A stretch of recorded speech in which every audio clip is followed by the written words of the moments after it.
അതിഥിയെ സംരക്ഷിക്കുക എന്നുള്ള ടാസ്ക് തീർന്നു. ടാസ്ക് വിജയിച്ച അഭിഷേകിൻ്റെ ടീമാണ്, തണൽ ടീമാണ് ജയിച്ചത്.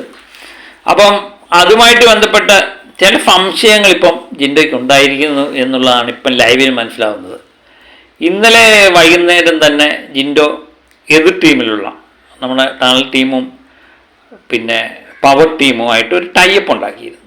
കാര്യം നെക്സ്റ്റ് ടീമാണ് ഏറ്റവും മികച്ച ടീം. അതിനകത്ത് അർജുൻ, ഫിജോ, ഗബ്രി ഇത്രയും അംഗങ്ങൾ ഒറ്റയ്ക്കൊരു ടീമിലുണ്ട്. അപ്പോൾ അവരെ തോൽപ്പിക്കാൻ ഇച്ചിരി പ്രയാസമാണ്, ഒറ്റയ്ക്കൊറ്റയ്ക്ക് തോൽപ്പിക്കാൻ ഇച്ചിരി പ്രയാസമാണ്. അതുകൊണ്ട് പവർ ടീമും തണൽ ടീമും അഭിഷേകിൻ്റെ ടീമും നമ്മുടെ ഫായിയുടെ ടീമും ഒക്കെ ചേർന്ന് ടൈപ്പ് ഉണ്ടാക്കിയായിരുന്നു ജിൻഡോ.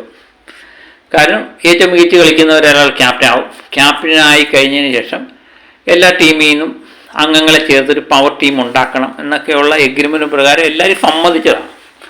അപ്പോൾ അതും പ്രകാരം ആദ്യമേ ബെല്ലടി കേട്ട് കഴിഞ്ഞാൽ എല്ലാവരും കൂടെ ഒന്നിച്ച് നെക്സ്റ്റ് ടീമിനെ പൊട്ടിക്കുക, ആക്രമിക്കുക, എന്നിട്ട് അവരുടെ ബലൂൺ പൊട്ടിച്ച് അതിനെ കൊല്ലുക. അതിന് ശേഷം നമുക്ക് അങ്ങോട്ടും ഇങ്ങോട്ടും ഏറ്റുമുട്ടാം എന്നുള്ള രീതിയിലായിരുന്നു ഇത് കോംപ്രമൈസ് ചെയ്തത്.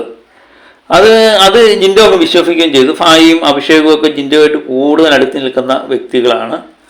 അങ്ങനെ ജിൻഡോ വിശ്വസിച്ച് രാവിലെ ബെല്ലടിച്ചു. അപ്പം ജിൻഡോ പറഞ്ഞു, നിങ്ങളൊന്നുകൂടെ അൻസിബ, ജാസ്മിൻ, ഫ്രീദുമാണ് ജിൻഡോയുടെ ടീമിലെ അംഗങ്ങൾ, പാവങ്ങൾ.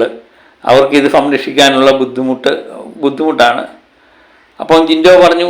അപ്പം ജാസ്മിൻ പറയുന്നുണ്ട്, ജിൻഡോ ചേട്ടാ ചിലപ്പം ചതി പറ്റും, ഒരുപക്ഷെ നമ്മളെ ആക്രമിക്കും. അതുകൊണ്ട് ജിൻഡോ ചേട്ടൻ വേറെ കാര്യം പൊട്ടിക്കാൻ വേണ്ട, ആദ്യമേ നമ്മൾ അതിഥിയെ രക്ഷപ്പെടുത്തുക, അതിന് ശേഷം മതി മറ്റു ടീമിനെ ആക്രമിക്കാൻ പോകുന്നതെന്നൊക്കെ പറഞ്ഞപ്പം ജിൻഡോ പറഞ്ഞു, കുഴപ്പമില്ല, അവരാരും ആക്രമിക്കത്തില്ല, ഞാൻ അവരുമായിട്ട് കോംപ്രമൈസ് ചെയ്തിട്ടുണ്ട് എന്ന് പറഞ്ഞ് അതിൻ്റെ വിശ്വാസത്തെ പുറത്താണ് മറ്റു അംഗങ്ങളും എല്ലാം കൂടെ ചേർന്ന് നമ്മുടെ നെക്സ്റ്റ് ടീമിനെ, നമ്മുടെ ഫിജോയുടെ ടീമിനെ, ഗബ്രി ഫിജോ ടീമിനെ ആക്രമിക്കാൻ പോകുന്നത്.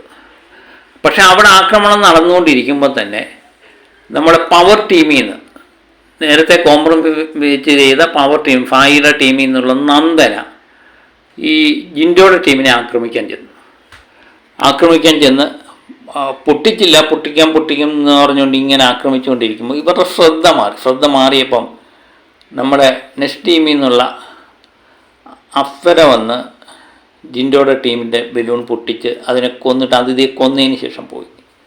അതാണ് അവിടെ സംഭവിച്ചത്. അതിനുശേഷം ജാസ്മിൻ ജിൻഡോയോട് ദേഷ്യപ്പെടുന്നുണ്ട്. ഞാൻ അപ്പോഴേ പറഞ്ഞത് നമ്മുടെ അതിഥിയെ സംരക്ഷിക്കാമെന്ന്. ജിൻഡോ ചേട്ടൻ ഉണ്ടായിരുന്നെങ്കിൽ ആർക്കും എന്നെ നമ്മളെ ഒന്നും ചെയ്യാൻ പറ്റില്ല എന്ന് ജാസ്മിൻ പറയുന്നുണ്ട്. പക്ഷേ ജിൻഡോ മറ്റവരുടെ വാക്കിൽ വിശ്വസിച്ച് പോയി. തന്നെ ചതിക്കില്ല എന്നൊരു തോന്നൽ ജിൻഡോയ്ക്ക് ഉണ്ടായിരുന്നു. പക്ഷേ തനിക്ക് ചതി പറ്റി എന്ന് ജിൻഡോയ്ക്ക് മനസ്സിലായി. അത് രതീഷിനോട് ജിൻഡോ പറയുന്നുണ്ട്.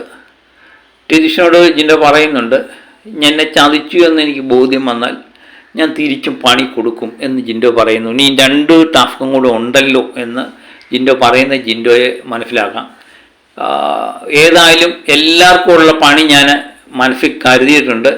വേണ്ട അവസരത്തിൽ ഞാൻ അവർക്ക് ഓരോന്നായിട്ട് തിരിച്ചടി കൊടുക്കും എന്ന് ജിൻഡോ പറയുന്ന ജിൻഡോയെ നമുക്ക് കാണാൻ പറ്റും രതീഷിനോട്. അപ്പം അടുത്തത് ഇനി 2 കളിയും കൂടെ. ആ കളിയിൽ പല ട്വിസ്റ്റുകളും സംഭവിക്കാം.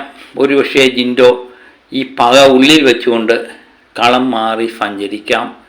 കളി വേറെ ലെവലിലാക്കാൻ ജിൻഡോയ്ക്ക് കഴിയും എന്ന് തന്നെ എനിക്ക് തോന്നുന്നു.